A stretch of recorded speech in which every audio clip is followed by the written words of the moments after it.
tell me what is going on. Seems that everybody's gone crazy. Where have all the dreamers gone? Or have we all just gotten lazy? Something's got to give. There won't be much life left to live.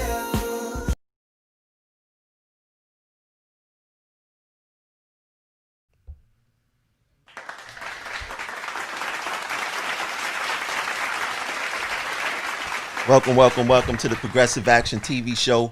I got everything worked out now. I don't think that we should have, any type of issues moving forward with this broadcast. Now, I'm the host, Tremel Thompson. I ain't put my name tag up there just in case you don't know. I'm an MTA worker. For those who's new to the platform, and if you're watching live, please share out the live. Share it out on Twitter, Facebook, YouTube, wherever you can share it at.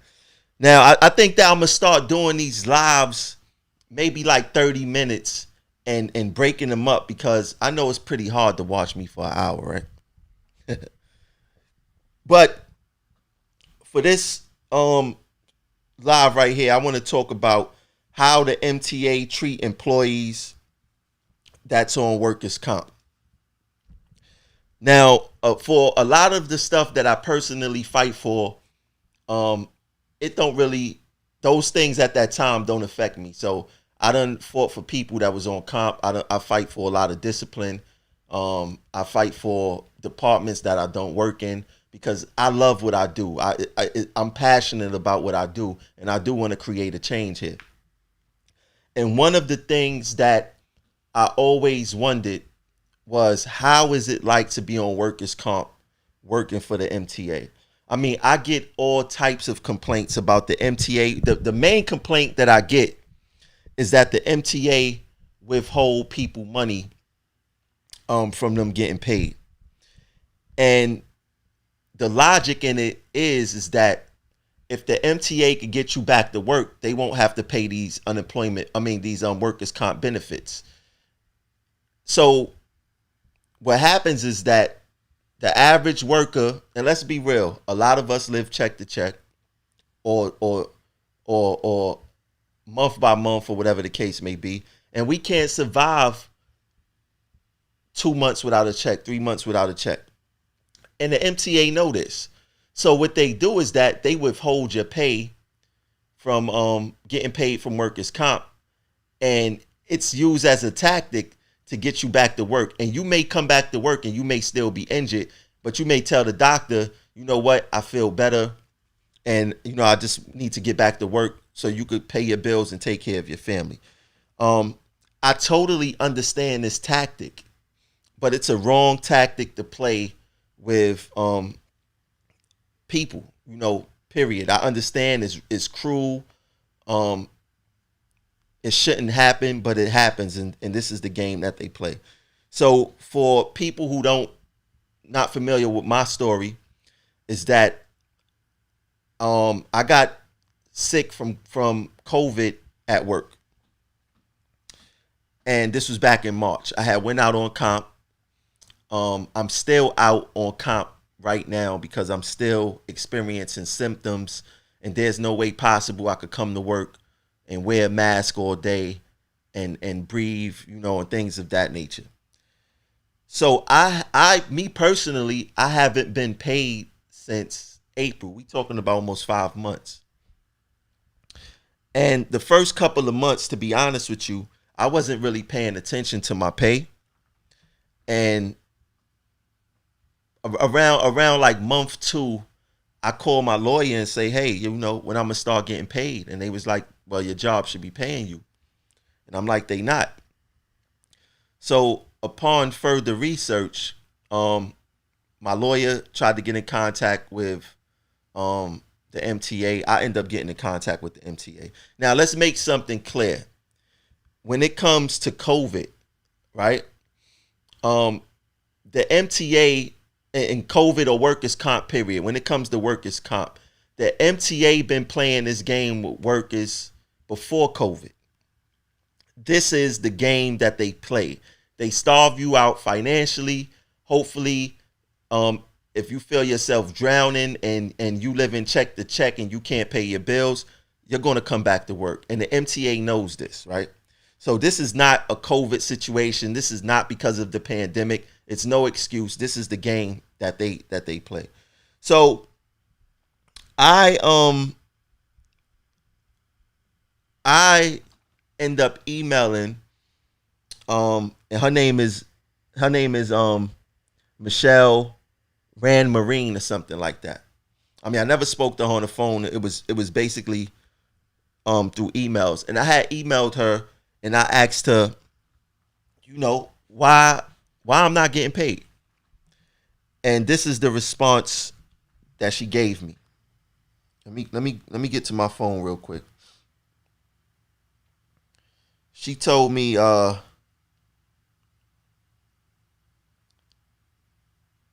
she said, as per my email to your attorney, we will need the workers' comp board to make a decision for further handling. No payments would not be issued. She also said, we have to question why it took over 4 months to recover. Per your medical record submitted confirms no severe symptoms. Please have your attorney request a hearing with the workers' comp board. Thank you and have a nice day. Now, who is office workers? Because that's all workers' comp is. They just a bunch of office workers who could unilaterally deny your payments depending on, I guess, how they feel or whatever they want to do.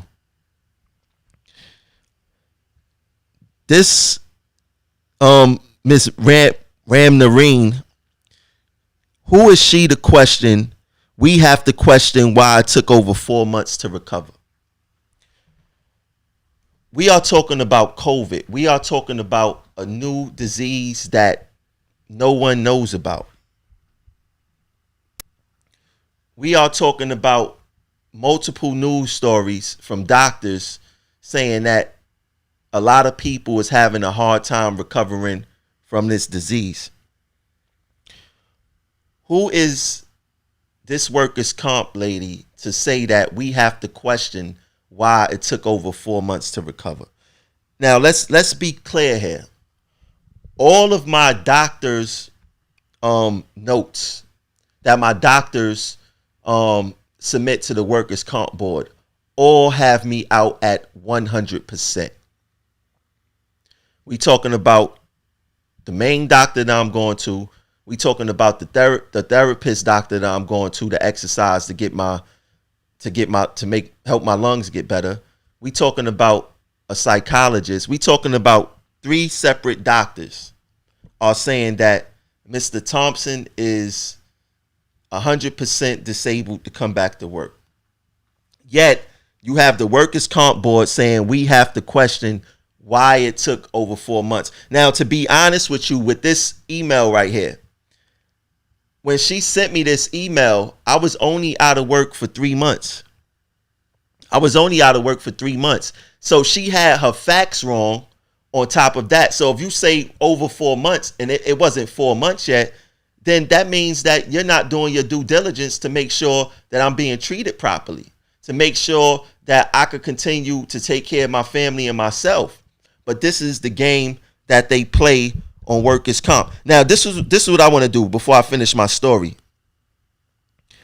I want you guys to call into the show. If you have a workers' comp story, I want you guys to call into the show. Let me put the show number up. The show number is 347-464-2880. 347-464-2880. If you want to call in and talk about your experience on workers' comp. But this is something that I personally had to go through and experience to see the games that they play.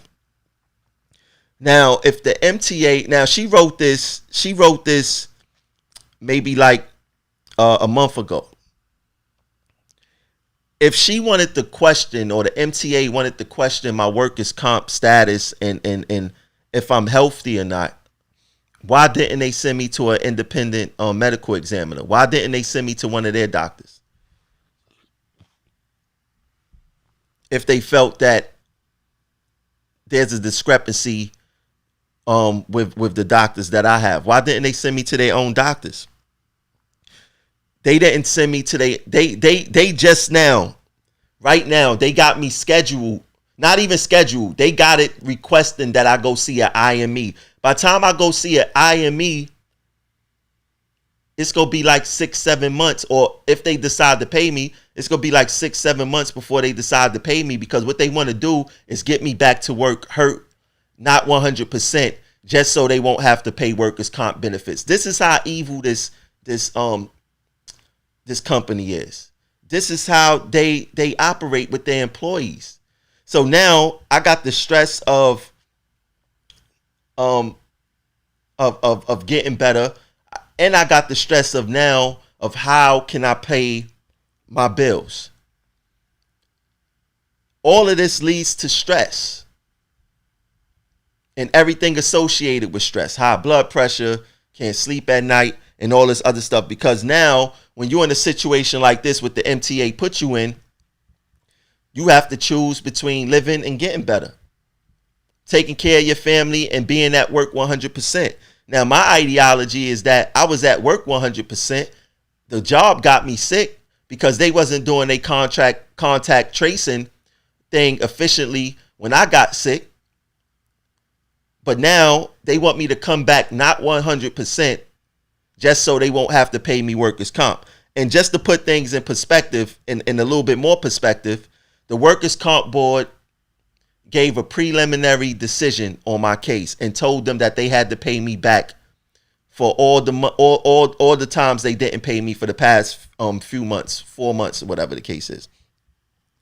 The MTA denied that, appealed it, and said we're gonna take this all the way to court. Now, mind you, still up until this denial, they still did not schedule me to go see an IME. They still did not schedule me to go see an IME. But this is the games that they play.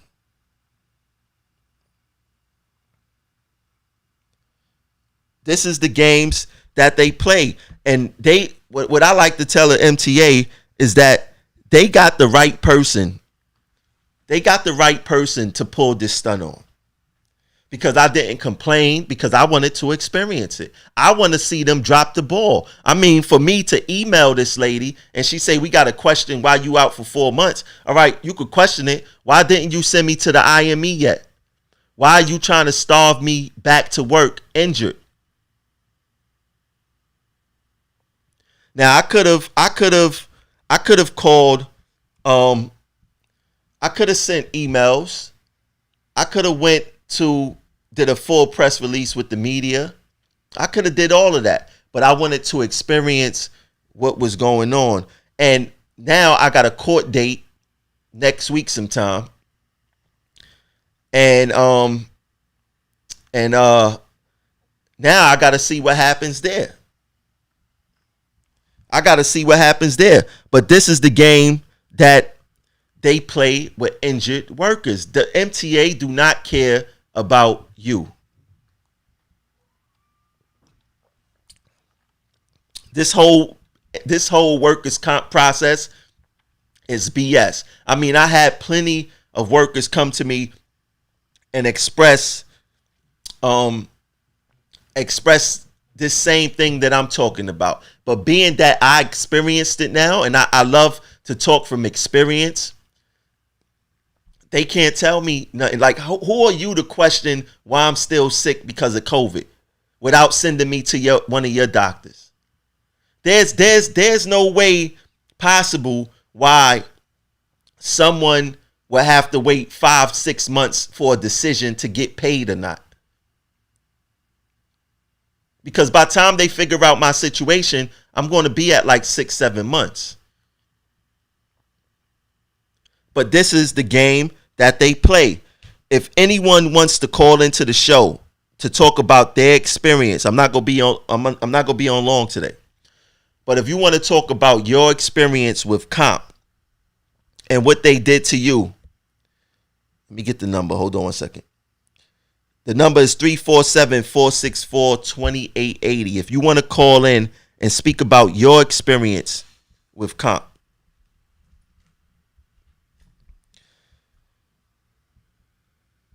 But they basically, let me see what you guys saying in the chat.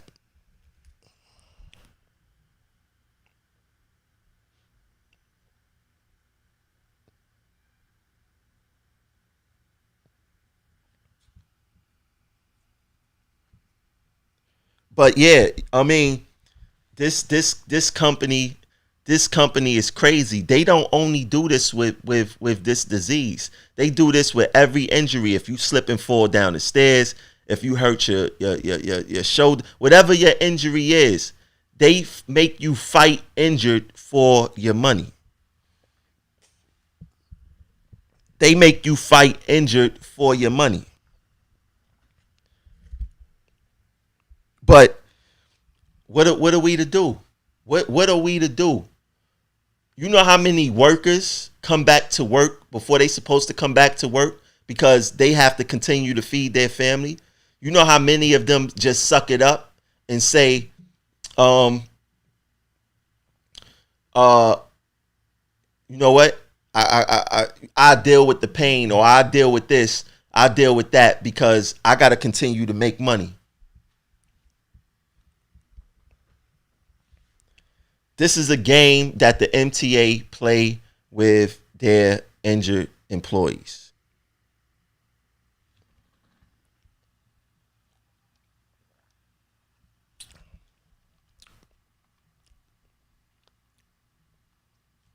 This is ridiculous. It's ridiculous. So now I'm approaching month 5 without a paycheck. Now, some people say, Tramel, you think they doing this on purpose to you? Maybe. But they do this to everyone. They do this to a lot of people. Could it be personal against me, though? Maybe. It could possibly be very personal because of who I am and how I fight them and things like that. But This is crazy, man. This is crazy. My sick time was good before COVID hit. I was not the type of employee that take a lot of time off of work. I remained in 70% my entire career so far. I'm still in the 70%. I don't abuse my time. I don't do any of that. The most time I ever took on this job is when I had surgery last year on my knee after I got into a car accident. But I don't abuse my time. I don't do any of that. Why do the MTA punish their workers like this? Why do they want injured workers working at work?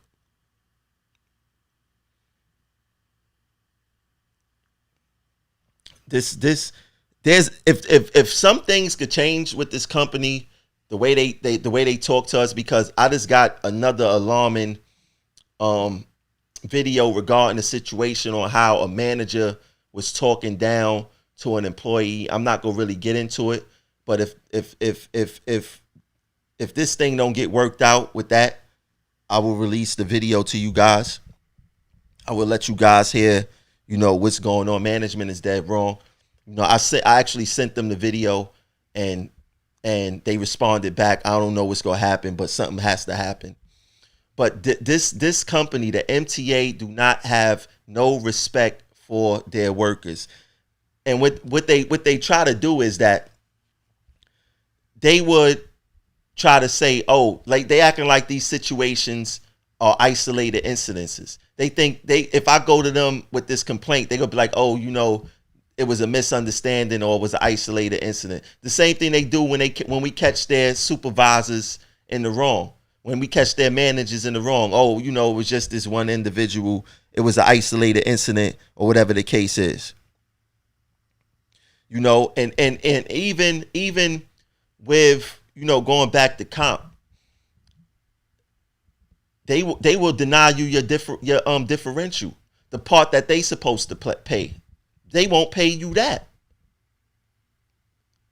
So the workers, this company looks for every which way to hurt you. This is not a company that cares about their employees. We seen it before COVID. We seen it during COVID. We see it when workers get hurt. We see it during discipline. We see it every day, how they communicate with us. We see that this company do not care about its workforce. They just don't care.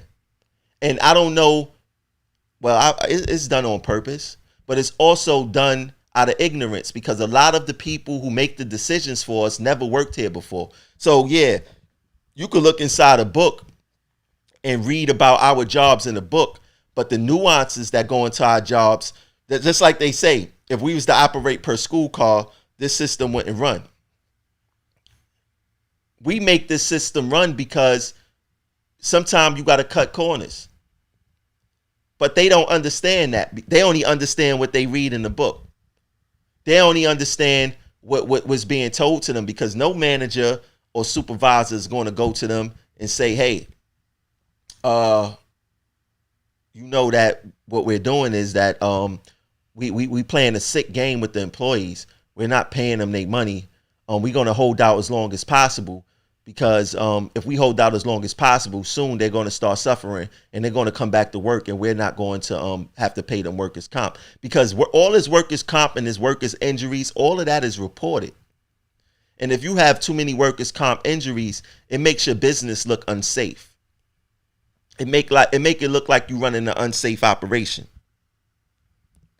So in order for them to fix that, they have to play this game to get you back to work as soon as possible. And this is what they do. This is what they do. But I'm gonna keep you guys updated on my progress with my case. Like I said, next, and I did this on purpose. I tried to wait to the last minute to address my comp situation, as far as letting you guys know, because I want to show you what they're doing. Next week, I have to go to court to fight back all that money that they purposely had me miss. Once again, my I don't even know what they call these people. My workers' comp liaison, I guess I could call her. She said, we got a question why you was out for 4 months. At that time, she sent me the email. I wasn't out for 4 months, so her dates was wrong. But she have to question why I was out for 4 months. If you want to question why I was out for 4 months, then send me to an IME. You're not a doctor. And it's funny that these people always want to do someone else's job when they don't know how to do their job. If she knew how to do her job, she would have been sent me to the IME. If she knew how to do her job, she would have seen that I wasn't out for 4 months when she sent that email. But now all of a sudden she's a doctor and we got a question as to why you was out for 4 months. If you want to question it, send me to you guys' doctor. Send me to your doctor. But now what they're going to do is that they playing a tactic. They got they got it that they got some type of cover letter up saying that they gonna have me go see an IME with no date yet. But meanwhile, my court date is next week. So what they're going to do, they're going to go to the court hearing and say, hey, we got to send them to an IME. Why you got to send me to an IME 6 months, 5 months later? Now I have to question why you sending me to an IME 5 months later. That should be the real question. If you see that I filled out for comp and I was going to the doctors, why didn't you send me to your doctor right away? What? And you know that by you stalling this process, you stalling me getting paid. This is the game that the MTA play with their members. Now I'm quite sure that Sarah Feinberg don't know that this game is being played. Why? Because she never worked here before. She never had to probably go out on comp a day in her life. And nobody up there. I'm talking about Pat Warren. I'm talking about Pat Foy. I'm talking about every single last one of them. they don't even probably know how this comp situation work. And I had the media contacting me. Well, I contacted a few media and they interested in the story. But I'm saying I want to see what they're going to do. So they want to see what the MTA go do at my court date. To be honest with you, they shouldn't even have me go to court. They should just start paying me and say, you know what? Your doctor, my doctors say that I'm out 100%. Every single last doctor I have. IME. That's not my fault, but you want to hold up the pay. But this is the game that they play with a lot of injured workers. That's on comp. This is the game that they play. Let me get to this real quick. I don't know why this is acting crazy again.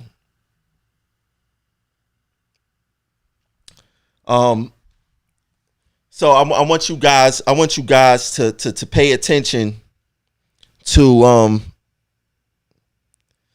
what's going on. Joey said that he got another IME next week for second visit. This is one thing that I don't know too much about is comp. I don't know how they do it. Oh, adjusters. Yeah, they call adjusters. These adjusters could unilaterally destroy your life. They could decide if you get paid or not and all this other stuff. It's all BS. It's all BS. Trust me when I'm telling you. And that's pretty wild and that's pretty crazy. I mean, we got stories to tell here. We definitely got stories to tell here. And we're going to start telling these stories. We're going to start telling these stories to show how cruel and wicked the MTA is. How cruel and wicked the MTA is. But look, on another note, like I said, I'm going to start doing these shows in probably like 30-minute segments to make it easier to watch, easier to share. I know it's hard to see a video sometime with an hour and change. Some videos is going to still be around an hour, but for certain situations like this workers' comp situation that needs to be fixed and corrected in the MTA, I will try to do separate videos of this. Now, if you want to donate to the Progressive Action TV show, you could donate via Cash App. The Cash App is Progressive Action 100. If you want to donate via PayPal, you could donate to our PayPal. It's Progressive Action. Progressive Action. We also have something called Patreon where you could donate $25 a month. And it will come out of your debit card or whatever the case is, so you won't have to remember to pay or whatever to donate, whatever. But these games with the MTA must stop with the comp. And like I tell them with everything else, you got the right one today.